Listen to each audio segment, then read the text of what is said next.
L'histoire des Juifs d'Arabie. Un feuilleton proposé et présenté par Gérard Inger. Bonjour. Nous avons vu la dernière fois la situation des Juifs au Koweït et à Bahreïn. Quand on continue notre descente vers le sud, on rencontre deux États très différents, le Qatar et les Émirats arabes unis. Le Qatar a connu une présence juive faible. Elle l'est encore aujourd'hui.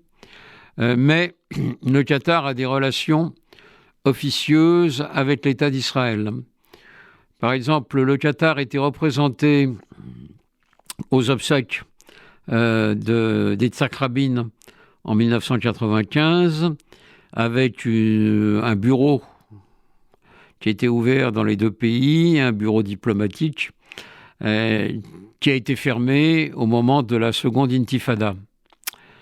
Le Qatar, depuis, n'a pas de relation diplomatique directe avec Israël, mais des relations officieuses, parce que le Qatar sert souvent d'intermédiaire entre Israël et le Hamas, intermédiaire financier.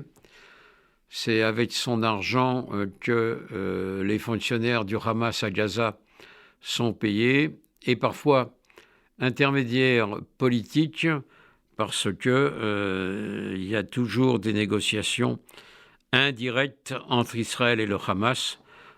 Quand il y a des opérations militaires à un moment, il faut bien les terminer. Et si Israël passe par l'Égypte ou l'Allemagne pour négocier, entre guillemets, avec le Hamas, il passe aussi par le Qatar. Et cela fait que le Qatar a des relations de travail, comme il le dit, avec Israël.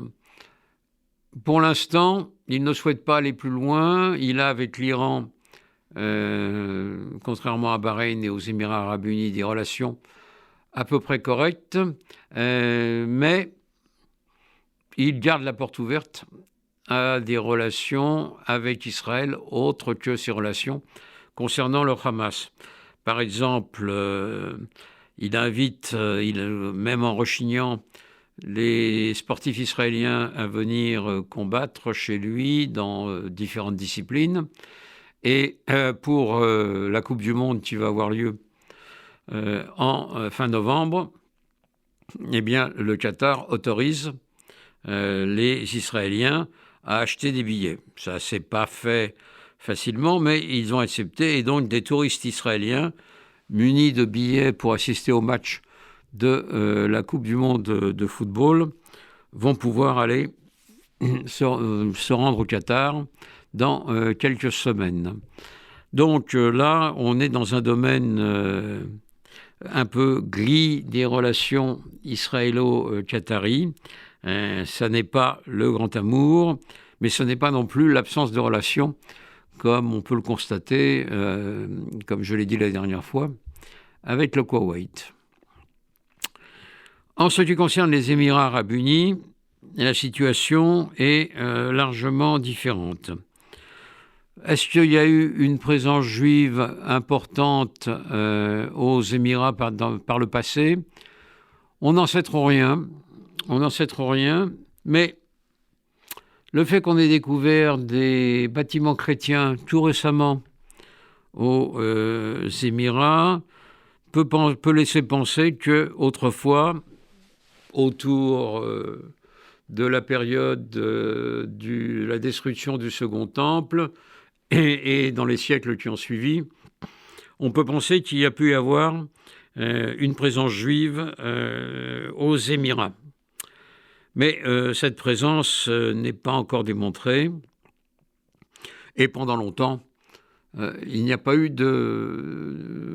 d'activité juive dans cette zone de ce qu'on appelait autrefois la côte des pirates.